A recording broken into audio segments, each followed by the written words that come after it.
आज का जो लेक्चर है हमारा वो है क्लासिफिकेशन ऑफ एग्रीगेट्स के ऊपर। प्रीवियस लेक्चर में मैंने आपको एक्सप्लेन किया था कि एग्रीगेट्स क्या होते हैं और इनकी प्रॉपर्टीज़ क्या क्या होती हैं। आज के लेक्चर में हम डिटेल में पढ़ेंगे कि एग्रीगेट्स को कैसे डिफरेंट वेज में आप क्या करते हैं, क्लासीफाई करते हैं। तो ये बोलता है एग्रीगेट्स को मेनली आप 4 टाइप में क्लासीफाई करते हैं। First, according to geological origin. Second one is according to size. Third one is according to shape and fourth one is according to unit weight. इन 4 टाइप में बेसिकली आपका जो aggregate है वो क्लासिफाई किया जाता है। तो सबसे पहले हम देखते हैं classification of aggregate according to geological origin. ये बोलता है अकॉर्डिंग टू जियोलॉजिकल ओरिजिन आपका जो एग्रीगेट है वो अलग अलग टाइप में डिवाइड होता है। तो फर्स्ट है आपका क्या, नेचुरल एग्रीगेट। नेचुरल एग्रीगेट ये बोलता है नेचुरल एग्रीगेट आपको मिलता कहाँ से है। तो ये बोलता है कि नेचुरल एग्रीगेट जो नेचुरली डिपॉजिट आपका सैंड एंड ग्रेवल्स होते हैं उन्हें ही हम क्या कहते हैं, नेचुरल एग्रीगेट्स कहते हैं और उन्हें ही हम कंस्ट्रक्शन वर्क में यूज़ करते हैं। या फिर आप बोल सकते हैं जो आपका बड़े बड़े पत्थर होते हैं, रॉक होता है, उन्हें हम क्या करते हैं, एक्सप्लोड करके स्मॉल साइज में रिड्यूस करते हैं। अगेन उन्हें क्रश करके हम एग्रीगेट्स के साइज में रिड्यूस करके उन्हें भी हम क्या करते हैं, कंस्ट्रक्शन वर्क में यूज़ करते हैं। जो सबसे आपको सस्ता और इजीली अवेलेबल नेचुरल एग्रीगेट मिलता है वो रहता है आपका क्या, sand and gravel.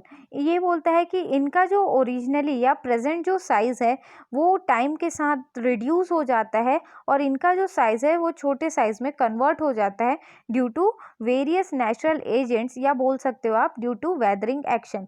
Weathering action में आपका आता है वाटर, विंड, स्नो और भी बहुत सारे नेचुरली आपके एजेंट्स होते हैं जो इसके लिए रिस्पॉन्सिबल होते हैं। ये बोलता है कि जो रिवर बेड में आपको स्टोन, ब्रोकन स्टोन या फिर आपका सैंड, ग्रेवल या राउंडेड शेप के जो पत्थर मिलते हैं वो क्या होता है, सबसे कॉमन है एज अ नेचुरल एग्रीगेट जिन्हें हम कंस्ट्रक्शन वर्क में यूज़ करते हैं। और इनका जो क्वालिटी होता है वो अदर नेचुरली अवेलेबल एग्रीगेट से मच बेटर होता है। तो ये होता है आपका क्या, नेचुरल एग्रीगेट। अब हम पढ़ेंगे कि आर्टिफिशियल एग्रीगेट क्या होता है। तो आर्टिफिशियल एग्रीगेट आप किन्हें कहते हैं, जैसे आपका ब्रोकन ब्रिक्स के जो पीसेस होते हैं उन्हें आप क्या कहते हैं, आर्टिफिशियल एग्रीगेट। क्योंकि ये जो ब्रिक का टुकड़ा होता है उनका जो साइज़ है वो अब छोटा हो चुका रहता है और इन्हें हम यूज़ करते हैं as a aggregate in construction sites. या फिर आप बोल सकते हो जो बड़ी बड़ी इंडस्ट्रीज़ होती हैं वहाँ से जो बाई प्रोडक्ट निकलता है उन्हें भी हम क्या करते हैं, एग्रीगेट्स के तौर पे इस्तेमाल करते हैं, जैसे कि आपका ब्लास्ट फर्नेस स्लैग।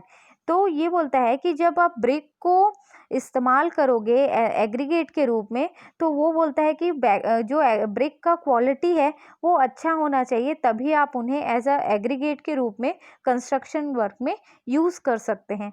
आगे बोलता है कि यदि आपका कोई हैवी कंस्ट्रक्शन है जहाँ पे रेनफोर्समेंट बार छड़ का यूज़ हुआ है और आपका जो स्ट्रक्चर है उसमें हाईली स्ट्रेंथ का रिक्वायरमेंट है, तो वहाँ पे आप अवॉइड करोगे ब्रिक का यूज़ करना। क्योंकि जनरली हम देखते हैं कि ब्रिक का जो क्रशिंग स्ट्रेंथ है वो उतना ज़्यादा हाई नहीं होता। ये बोलता है कि अगर मान के चलो आप जहाँ पे छड़ इस्तेमाल कर रहे हो और वहाँ पे अगर आप कंक्रीटिंग कर रहे हो ब्रिक को एज अ एग्रीगेट के रूप में यूज़ करके, तो उस ब्रिक का जो क्रशिंग स्ट्रेंथ है वो 30 से लेके 35 मेगापास्कल से कम नहीं होना चाहिए। अगर उससे कम है उसका स्ट्रेंथ तो आप उसे वहाँ पे इस्तेमाल नहीं कर सकते। आगे बोलता है कि जो ब्रिक के पीसेस को आप यूज़ कर रहे हो तो उनमें कोई अदर मटेरियल स्टिक नहीं होना चाहिए, जैसे कि आपका लाइम सल्फेट या लाइम मोटर, या बोल सकते हो आपकी किसी भी अदर इंग्रेडिएंट का अटैचमेंट नहीं होना चाहिए। जो भी ब्रिक इन सब से फ्री रहेंगे उन्हें ही आप यूज़ करोगे एज अ एग्रीगेट। बोलता है आगे कि आपका जो ब्रिक है उसे आप ऐसी जगहों पे कंक्रीटिंग के लिए यूज़ नहीं करोगे जहाँ पे आपका वाटरप्रूफ कंस्ट्रक्शन करना है।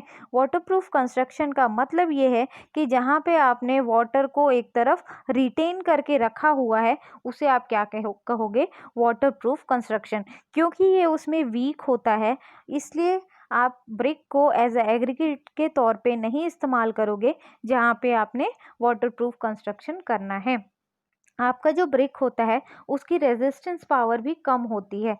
इसीलिए आप क्या करोगे, जहाँ पे हम सीमेंट कंक्रीट का रोड बनाते हैं वहाँ पे भी हम इसे अवॉइड करेंगे यूज़ करना।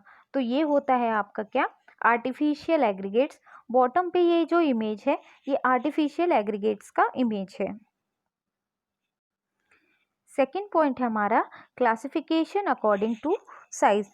एग्रीगेट्स को अकॉर्ड साइज के बेसिस पे कैसे आप डिफरेंट टाइप्स में क्लासिफाई करते हैं। तो सबसे फर्स्ट है आपका क्या, फाइन एग्रीगेट। ये बोलता है ऐसे पार्टिकल्स जो 4.75 mm से पास कर जाएं और 75 माइक्रोन की छन्नी पे रुक जाएं या रिटेन हो जाएं, उन्हें हम क्या कहेंगे, फाइन एग्रीगेट कहेंगे। और जनरली जो फाइन एग्रीगेट हम यूज़ करते हैं कंस्ट्रक्शन वर्क पे वो रहता है हमारा क्या, सैंड। नेक्स्ट है आपका coarse aggregate.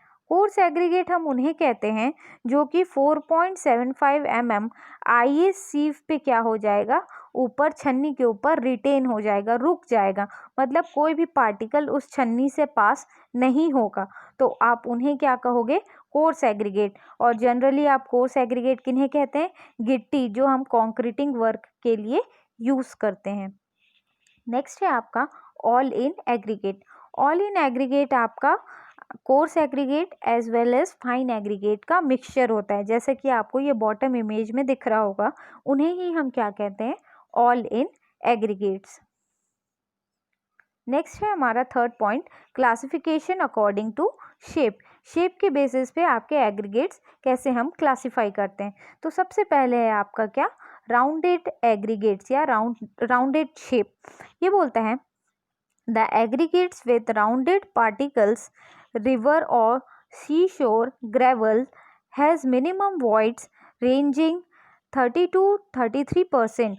The only disadvantage is that interlocking between its particle is less and hence the development of bond is poor, making it unsuitable for high strength concrete and pavement.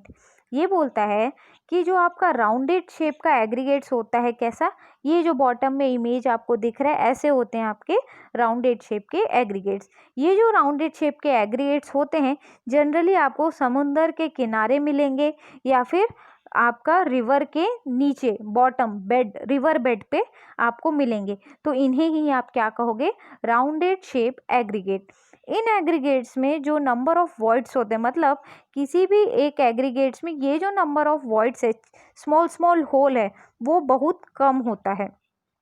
लेकिन इसका disadvantage ये है कि अगर आप इन्हें construction work में concrete बनाने के लिए यूज़ कर रहे हो तो इनके दोनों पार्टिकल्स के, दो राउंडेड या शेप के पार्टिकल्स के बीच में जो बॉन्ड फॉर्मेशन होना चाहिए वो उतना अच्छा बॉन्ड फॉर्मेशन नहीं हो पाता, क्योंकि इसका जो सरफेस टेक्सचर होता है वो स्मूथ होता है और स्मूथ होने के कारण जो सीमेंट पेस्ट है वो प्रॉपर मैनर में इसको होल्ड करके अपने पोजीशन पे नहीं रख पाते।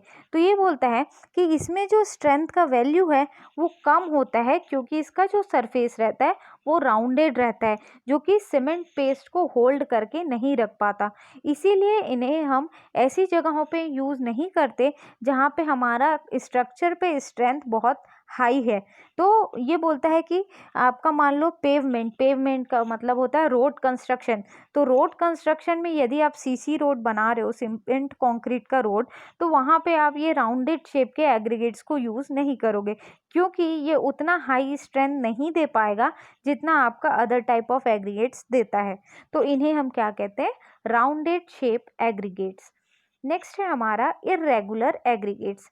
जैसा कि आपको डायग्राम में दिख रहा होगा कि कुछ पार्टिकल्स बड़े हैं, कुछ स्मॉल हैं, कुछ आपके बहुत ज़्यादा स्मॉल हैं, तो ये क्या है आपका इर्रेगुलर एग्रीगेट्स। ये बोलता है the aggregate having partly rounded particles, bracket में लिखा है pit sand and gravel, has higher of voids ranging from 35 to 38%.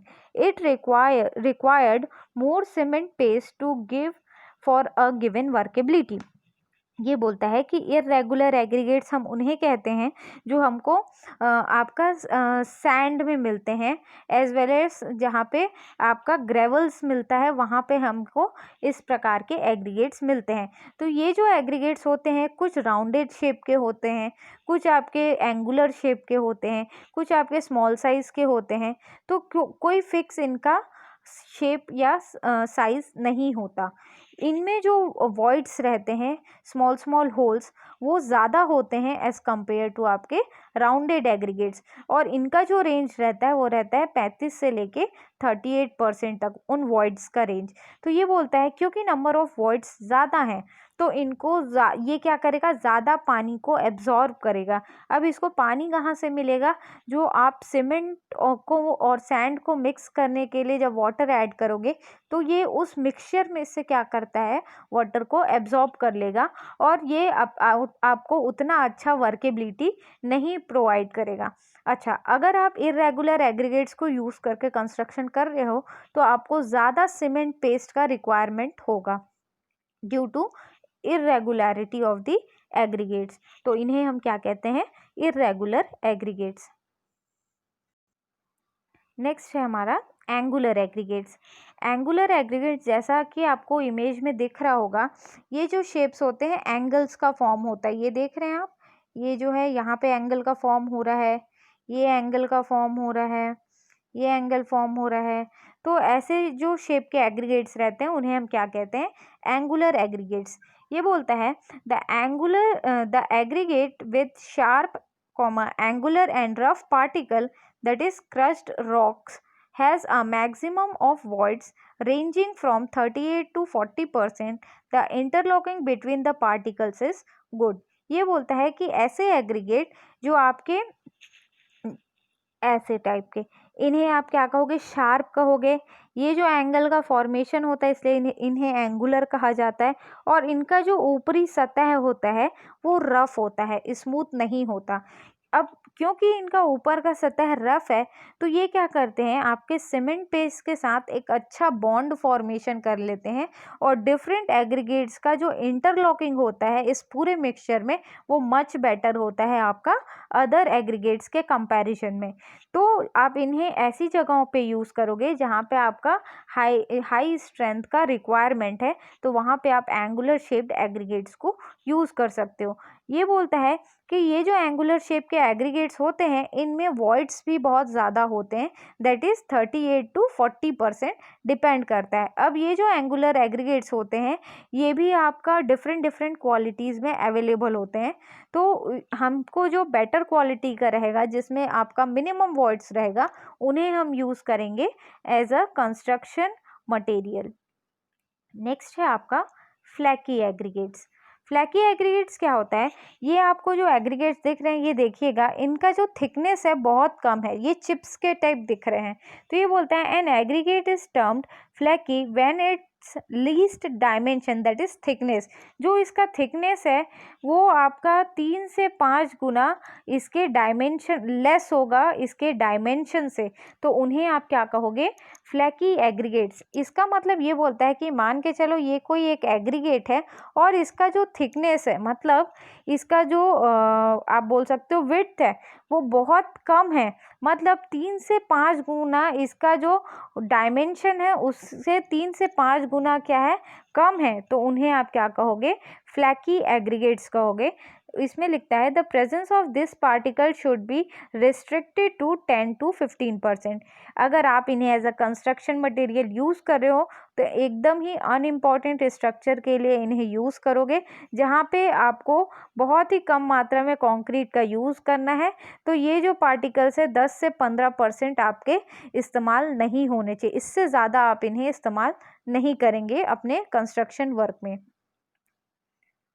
Next है आपका last fourth one, classification based on unit weight. Unit weight के basis पे इन्हें 3 पार्ट में again classify किया जाता है। फर्स्ट है आपका normal weight aggregate, second one is heavy weight और high density aggregate, third one is light weight aggregate. अब वेट की बात आ रही है, दैट मीन्स आपके एग्रीगेट का कुछ ना कुछ क्या होगा, वजन होगा। तो उस बेसिस पे आप क्या करते हो, अगेन एग्रीगेट्स को क्लासिफाई करते हो। तो नॉर्मल वेट एग्रीगेट बोलता है the commonly used aggregate that is sand and gravel, crushed rocks such as granite, basalt, quartz, sandstone and limestone and brick ballast etc., which have specific gravities between 2.5 and 2.7, produce concrete with unit weight ranging from 23 to 26 kilonewton per meter cube and crushing strength at 28 days between 15 to 40 megapascal are termed normal weight concrete। ये बोलता है कि जो आपके aggregates होते हैं जिनका specific gravity का वैल्यू 2.5 से 2.7 के बीच होता है उन्हें, और वो जो कंक्रीट बनाते हैं उस कंक्रीट का जो आपका यूनिट वेट होता है 23 से 26 kilo newton per metre cube के बीच होता है, उन्हें ही हम क्या कहते हैं, नॉर्मल वेट एग्रीगेट कहते हैं। और जनरली नॉर्मल वेट एग्रीगेट हम किन्हें कहते हैं, जो आपके सैंड हो गए, ग्रेवल हो गया, क्रश्ड रॉक हो गए, ग्रेनाइट हो गया, बेसाल्ट हो गया, क्वार्ट्स हो गया, सैंडस्टोन, लाइमस्टोन, आपका ब्रिक का जो पीसेस हो गया, अगर इन सब एग्रीगेट्स को आप क्या कहोगे, नॉर्मल वेट एग्रीगेट्स। और इनसे जो कंक्रीट बनता है उन्हें हम कहते हैं नॉर्मल वेट कंक्रीट। तो ये जो नॉर्मल वेट कंक्रीट आप बना रहे हो उसका 28 दिन में जो स्ट्रेंथ है वो स्ट्रेंथ का वैल्यू ये देता है, क्रशिंग स्ट्रेंथ का वैल्यू 25 से लेके 40 मेगा पास्कल के बीच में। तो उन्हें ही आप क्या कहोगे, नॉर्मल वेट एग्रीगेट्स कहोगे। Second one is heavy weight और हाई डेंसिटी एग्रीगेट। ये बोलता है concrete having unit weight of about 30, 31, 35, 38, 40 and 47 and 57 kilonewton per meter cube can be produced by using typical geothic limonite, barite, magnetite, hematite, ferrophosphorus and scrap iron respectively. ये बोलता है ये जो high density aggregates होते हैं इनका जो unit weight होता है वो काफ़ी हाई होता है। तो ये केवल पर्टिकुलर टाइप के जो मटेरियल्स हैं उनसे अगर आप यूज़ कर रहे हो और उन्हें एज अ कंस्ट्रक्शन मटेरियल आप यूज़ कर रहे हो तो उनसे जो कंक्रीट बनेगा उनका आपका यूनिट वेट भी बहुत ज़्यादा हाई होगा। ये होगा आपका 30 से लेके 57 kilo newton per metre cube के बीच में होगा। और ये डिफरेंट आपके मटेरियल्स हैं जिन्हें आप हाई डेंसिटी या हैवी वेट एग्रीगेट जो हैं उनसे आप हाई डेंसिटी कंक्रीट बनाने के लिए आप यूज़ करते हैं। नेक्स्ट है आपका लाइट वेट एग्रीगेट। ये बोलता है the light weight aggregate having unit weight up to 12 kilo newton per metre cube are used to manufacture the structural concrete machinery blocks for reduction of the self weight of the structure। ये बोलता है ये जो light weight aggregates होते हैं इनसे यदि आप कोई कंस्ट्रक्शन करते हो तो उन स्ट्रक्चर का वेट भी क्या होता है, बहुत कम होता है। तो ये जो लाइट वेट एग्रीगेट्स होते हैं जनरली हम ऐसी चीज़ बनाने के लिए यूज़ करते हैं जिनका सेल्फ वेट, खुद का वज़न क्या हो, बहुत ज़्यादा कम हो। तो जनरली लाइट वेट एग्रीगेट से हम क्या करते हैं, कंक्रीट मशीनरी ब्लॉक्स बनाते हैं और इन ब्लॉक्स का जो खुद का जो वज़न होता है वो बहुत कम होता है। तो इन्हें ही आप क्या कहोगे, लाइट वेट एग्रीगेट्स। और ये एग्रीगेट्स का जो यूनिट वेट होता है ये होता है आपका 12 kilo newton per metre cube. Up to का मतलब है कि 12 kilo newton per metre cube तक हो सकता है इसका यूनिट वेट। तो आई होप आपको क्लासिफिकेशन ऑफ एग्रीगेट्स क्लियर होगा और अगर आपको कोई भी डाउट हो तो आप पूछ सकते हैं। Thank you.